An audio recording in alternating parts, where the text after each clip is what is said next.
All right, we are live, and let's see how well this goes. So I'm going to try something different today with kind of the online seminar. I got this idea from my daughter. Let's see how well it works and give me your feedback. All right, so goal today is I want to do an example using a PI controller, and we're going to work on a process doing kind of a temperature controller. So basically, we're going to consider a stirred tank heater where we have kind of an inlet flow rate coming in. We have a flow rate, an inlet temperature, it's going into the stirred tank, and then we have the flow rate and temperature coming out, and we can adjust the heating rate. And what we're trying to do is design a feedback controller that's going to adjust the amount of heat we're measuring, and then it's going to measure the outlet temperature. And so just to give some numbers to this problem, we're going to start with assuming that the set point temperature or desired temperature is 40 degrees, and the inlet temperature, or what I'm going to call the nominal operating condition. And by nominal, I mean this is typically the value that's in kind of the steady state design. This is kind of what the process is designed for, assuming that the inlet temperature is 20 degrees. Now, of course, the feedback controller, if everything was set up perfectly, we wouldn't need the feedback controller. But we have to first start out with kind of the nominal operating conditions. And then we're going to have our process variables. We're going to assume the flow rate is 100 liters per minute, the volume is 1,000 liters, density obviously is 1 kilogram per liter, and then our heat capacity is 4 kilojoules per kilogram. And our goal here is to develop a PI controller for this process. And so step one in this process is we're going to develop a process model. So we've done this example numerous times. Basically, our model is V over F dt dt plus T is equal to the inlet temperature plus the heating rate Q divided by rho C sub PF. This is kind of normalizing it to the flow rate. And then we can plug in numbers. So we have that our volume is 1,000, our flow rate is 100, our density is 1, our heat capacity is 4, and our flow rate is 100. We follow through those numbers. And basically, we get our final model that 1,000 over 100 is 10 dt dt plus T is equal to our inlet temperature plus our heating rate over 400. And so hopefully you've seen this before. This is kind of a review on developing the model. So our next step, let me grab the next piece of paper, is we want to assign our variables.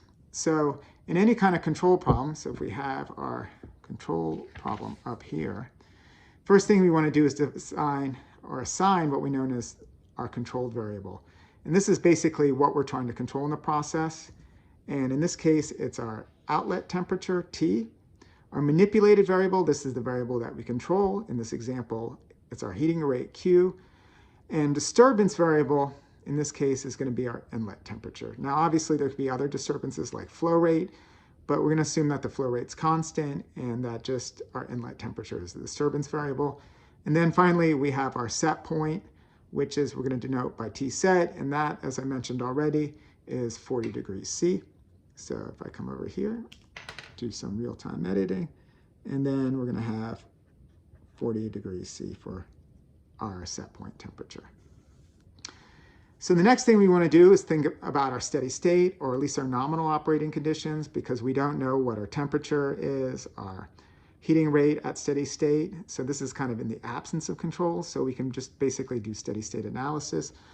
So typically, we're going to assume that our steady state variable, our outlet temperature, is equal to our set point, which in this case is just 40 degrees C. And I already mentioned the problem that under nominal conditions, our inlet temperature is 20 degrees C. So that last variable we have to determine, of course, is going to be our heating rate, Q over here. So at steady state, with our process model, right, if we come over here, we have that our outlet temperature is equal to our inlet temperature plus Q over 400. If we rearrange that, we get Q bar is equal to 400 T minus T inlet.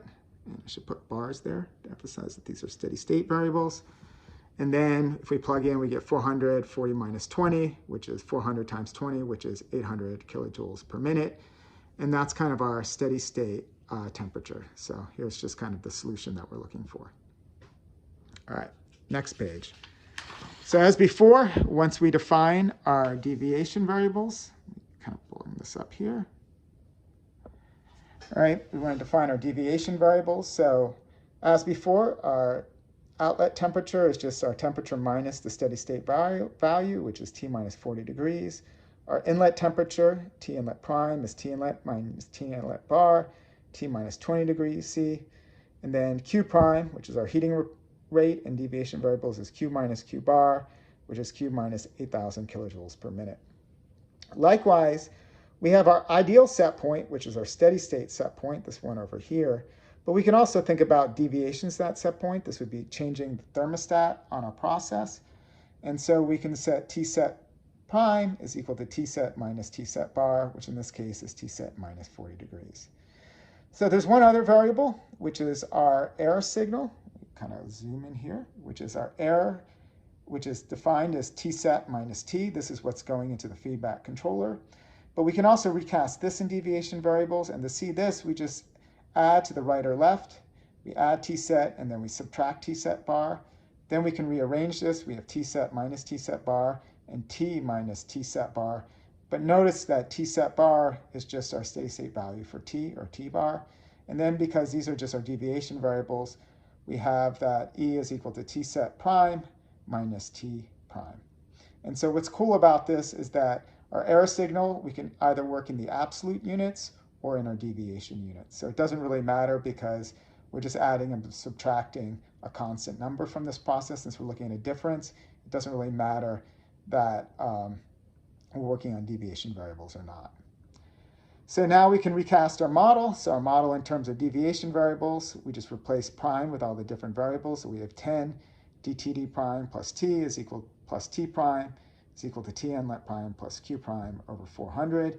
And then if we take the Laplace transform, we get T prime. And now because Q is our manipulated variable, I'm actually going to move it up over here. So it's going to be 1 over 400, 10s plus 1. And that's our G transfer function. And then we have how T inlet prime affects T prime. And that's going to be 1 over 10s plus 1. And that's our D variable. All right, next page. So we can represent this as a block diagram. And our block diagram is pretty simple. Again, we have Q prime is going into 1 over 400, 10s plus 1. And that's our G transfer function. And then we have T inlet prime is 1 over 10s plus 1. We're adding both of these, and that's giving us our T prime. And of course, this block diagram is basically the same as this equation. So it's just a graphical representation of this equation, which we're representing down here. All right. So the next step is our PI controller. So our PI controller is U, as definition, is our controller gain times the error signal plus 1 over tau of I, the integral of the error signal dt. So this is the proportional part, and this is the integral part. Now, if we take the Laplace transform of this, we come down, we get U of S is Kc 1 over 1 plus 1 over tau is E of S. And just to make life easier, it's easier to recast this as Kc tau is plus 1 over tau is. Here I've just taken the tau is and multiplied the 1 by tau is, both top and bottom, all times E of S. So this is basically our controller transfer function. And so the key thing is we have two tuning parameters here. We have the controller gain and we have the integral time. And a lot of control design is about determining what these two parameters are. So I'll talk later about tuning in much more depth, but I'll give you just a simple tuning rule. So this is just a very simple rule that if you have a transfer function, a first order transfer function, that's where it's K over tau s plus 1. Basically, the tuning rule is to set your controller gain as the inverse of your process gain and your integral time equal to your time constant. So our process gain, if we come up here, was 1 over 400. So that tells us that our controller gain is going to be 400 because we're just inverting it. And then our time constant was 10 minutes, which tells us that our integral time is 10 minutes. All right. So putting that together, we have that, let me clean this up. We have that our controller gain is 400, our integral time is 10, which tells us that our controller is 400, 10s plus 1, all over 10s. Now, the next thing we can do is consider the closed loop block diagram, where we have the set point, We're comparing the set point to our output signal, which is output temperature. That's where the minus sign is. That gives us our error signal. Our error signal in turn goes into our controller, which gives us our heating rate. Our heating rate then affects the process, but we also have the effect of the disturbance on the process, and those two combine to give us our outlet temperature.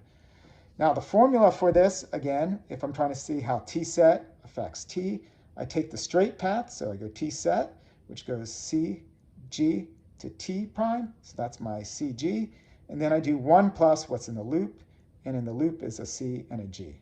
Likewise, for the disturbance response in the closed loop, I have T inlet going through D to T, so I just have a D up here, and then I have 1 plus what's in the loop, which is 1 plus GC. Again, the denominators of these two transfer functions, which relates to the set point response and the closed loop disturbance response, those denominators are always the same. So if you ever see numbers that don't match on the denominator, it means you're doing something wrong. All right, now we can calculate this. And so we have GC, 1 plus GC. So here I'm plugging in the G, 1 over 400, 10s plus 1. My C, which is 400, 10s plus 1 over 10s. Likewise, I have my G here, my C here, my 400, 10s plus 1. You notice that all these things cancel out. So the 1 over 400 and the 400 cancel out.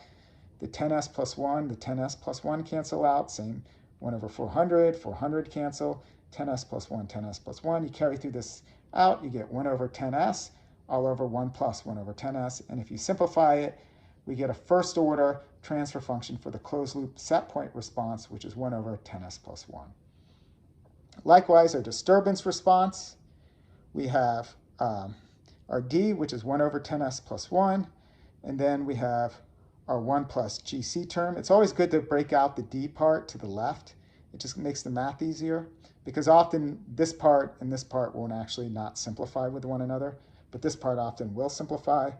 Again, I put in the C, which is our G, which is 1 over 400, 10s plus 1, our C, which is 400, 10s plus 1 over 10s.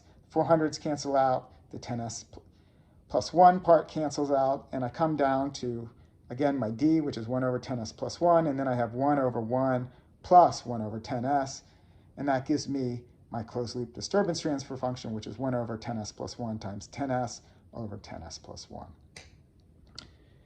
So, putting this all together, my next thing, so we have our next note. I'll get this one out of the way.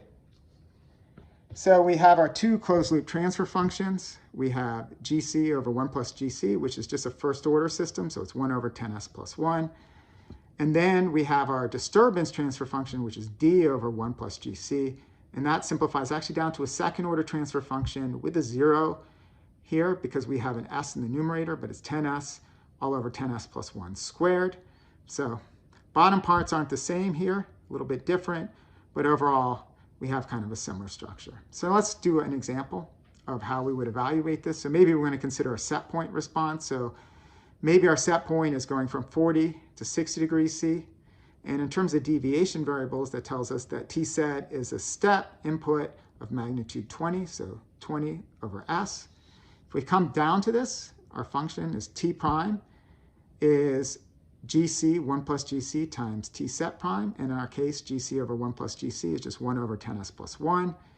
And then that just, if I plug in for T set prime, I get 1 over 10s plus 1, 20 over S.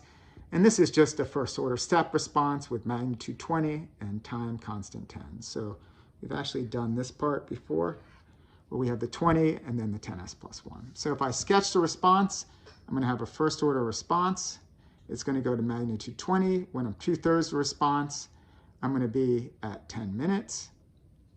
And likewise, in real variables, when I'm not doing deviation, basically I'm taking this curve and shifting it up by 20. So I'm shifting it up by 40, I'm sorry. So we're starting at 40. We're moving a magnitude of 20, first order response, and that means we're going up to the final value of 60.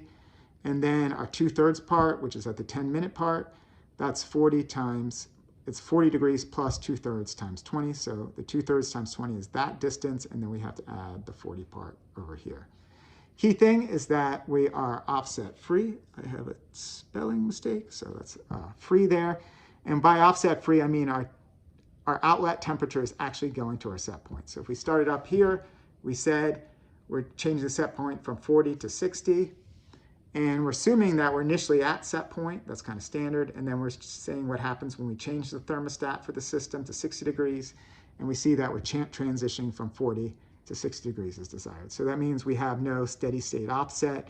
And this is why we have integral control, because this guarantees that we're going to get to this final value over here and that we're going to be basically offset free. So one other example is a disturbance response. Let me clear this up. So let's do an example. So here we're going to assume that our inlet temperature is actually going to drop from 20 degrees to 10 degrees. And that's equivalent to a step input of magnitude minus 10 over S. And so our disturbance response is T prime is equal to D over 1 plus GC T inlet prime, which in this case, when we plug in the numbers, is 10S over 10S plus 1 squared times minus 10S plus 1. Minus 10 over S. Now, in this case, we have a fairly complicated transfer function. So the easiest way to do this is let's look at the initial and final value. And you always have to worry about the initial value whenever you have an S in the numerator. So again, the initial value theorem, which is T prime at T equals 0, that's S of T prime evaluated at S equals infinity in Laplace variables, which in this case becomes, when I multiply the 10 and the 10, I get a minus 100 S over 10S plus 1. Of course, this S over here cancels with that S over there. I evaluate that at S equals infinity. I have an S in the numerator and S squared in the denominator, which tells me that my initial value is 0. Likewise, the final value theorem, I have T prime at T equals infinity. That's S of T prime at S equals 0. Again, same transfer function. Now this is obvious if S is equal to 0 in the numerator, and then I have something that's non-zero in the denominator. This tells me that the final value is 0. So I'm going to start at 0, and I'm going to end at 0. Now in this case, and I'll explain a little bit later about how I know this, but what we're saying in deviation variables is initially we're at 0, right? So let me come over here. And then we have a temperature decrease. So we expect the temperature to drop. It's going to come down a value, and then it's going to come back up because the final value is 0. And roughly, this peak right there is going to be roughly around 10 minutes, right? Which is right around our time constant. It's not exact here, but it kind of gives you a rough estimate based on the time constant. But in real variables, if we come over here, we're initially starting at 40 degrees, we're dropping down, and then we're coming back. And so this is typically what a disturbance rejection looks like. Our inlet temperature is changing, it's getting cold. Our system starts getting too cold, the outlet temperature decreases, and then the controller is kicking on and bringing the temperature back up to its final value. And so the key thing again here is T is going to T set at our set point temperature at steady state. There's no offset, right? Because we're right here at our set point value. Obviously, there's a transient where our controller has to kick in. But in this case, we get what's known as perfect disturbance rejection. All right, so that's lecture number 1. Give me comments if this is clear, if I'm too fast. This is all new for me. Whether you like the format, you can blame my daughter if you don't. And I will be posting stuff on Compass. All right, stay safe. And the next lecture will be out in a day or so. All right, bye.